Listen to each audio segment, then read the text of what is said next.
জুবিন গাৰ্গৰ এটা গান আছে ৰ'দ ৰ'দ বিচাৰি ফুৰে মন গ'লে মোৰ কাষলে আহিবা এদিন অকলে কিদৰে খাওঁ কিদৰে শুওঁ চাই যাবা আহিলিৰলে ৰ'দ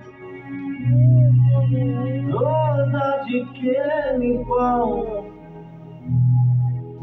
ৰ'দ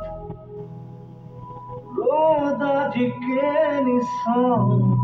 খিৰিকী মেলি সন্মুখত এন্ধাৰহে পাওঁ সেই এন্ধাৰতে পোহৰ বিচাৰি আছো বাকীখিনি শিকো